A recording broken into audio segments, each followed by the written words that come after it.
Which of the two Pro models, the iPhone 14 Pro or iPhone 14 Pro Max, should you buy? If you want the best iPhone these days, and if money is no object, you're going to turn to one of Apple's Pro handsets. But which of those Pro models is the better choice, the Standard Pro or the Pro Max? An iPhone 14 Pro versus iPhone 14 Pro Max decision is not as straightforward as it seems. As for the current models, there are some differences between the iPhone 14 Pro and iPhone 14 Pro Max beyond the obvious size disparity. There's a $100 difference between Apple's two Pro models.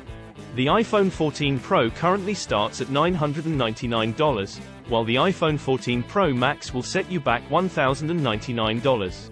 Those base models come with 128 GB of storage, and if you'd like to double that to 256 GB, it will cost an additional $100 no matter what model you favor. Let's talk about the most noticeable difference between the iPhone 14 Pro and iPhone 14 Pro Max, the different sized displays. The iPhone 14 Pro features a 6.1-inch OLED panel, which just so happens to be the same size as the standard iPhone 14.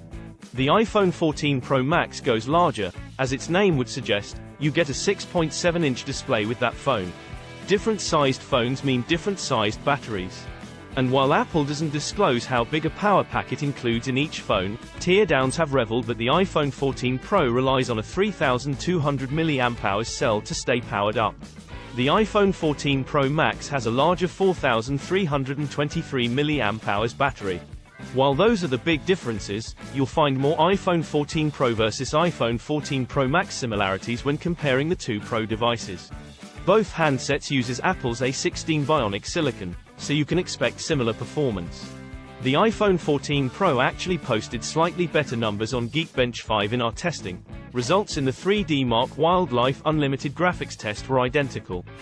The Pro models feature the same 4 color options, the same IP68 water resistance and matching dynamic island cutouts where the notch would be on other iPhone models.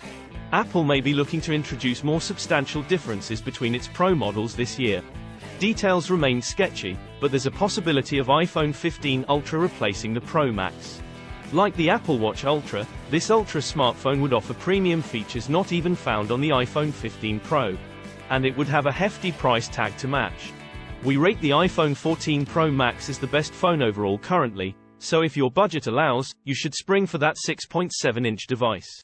The only reason not to, besides any reluctance to pay more than $1,000 for a phone, would be the iPhone 14 Pro Max's massive size. If that's off-putting to you, the iPhone 14 Pro combines a more compact feel with all the features that make the iPhone 14 Pro Max such a great device. No matter if you pick the iPhone 14 Pro or iPhone 14 Pro Max, you're going to wind up with a top Apple phone. The question boils down to how big is too big for your tastes, and how much battery life you need. You won't die if you try, you just buy.